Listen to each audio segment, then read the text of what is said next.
गीता जयंतीनिमित्त अमरावती शहरात विश्व हिंदू परिषद आणि बजरंग दलाच्या वतीने भव्य शौर्य पथसंचलन काढण्यात आले। भगव्या ध्वजाच्या पूजनाने सुरू झालेल्या या पथसंचलनात मोठ्या संख्येने कार्यकर्त्यांचा उत्स्फूर्त सहभाग पाहायला मिळाला। गीता जयंतीचे औचित्य साधून विश्व हिंदू परिषद आणि बजरंग दल अमरावती महानगरच्या वतीने 14 डिसेंबर रोजी अमरावती शहरात भव्य शौर्य पथसंचलनाचे आयोजन करण्यात आले होते। या पथसंचलनाची सुरुवात सीताराम बाबा मंदिर प्रांगण बालाजी प्लॉट येथून करण्यात आली।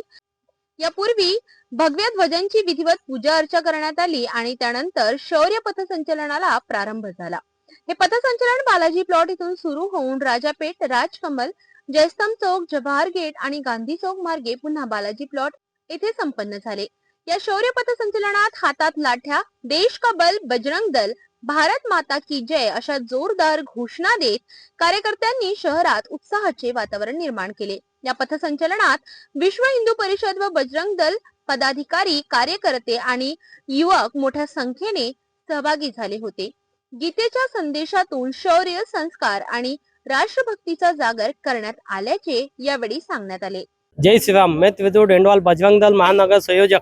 इस बार गीता जयंती के उपलक्ष्य में विश्व हिंदू परिषद बजरंग दल अमरावती महानगर की ओर से भव्य शौर्य पथ संचलन का आयोजन किया गया है। रोड इसका रहेगा, बालाजी प्लॉट से निकलेंगी शोभा यात्रा, बालाजी प्लॉट होते हुए राजापेठ, राजकमल, जयस्तंभ, जयस्तंभ से जवाहर गेट, जवाहर गेट होते हुए गांधी चौक, गांधी चौक होते हुए नीचे के गोरखसन के रोड से वापस बालाजी प्लॉट और यहाँ पे धर्म महासभा का आयोजन किया गया है।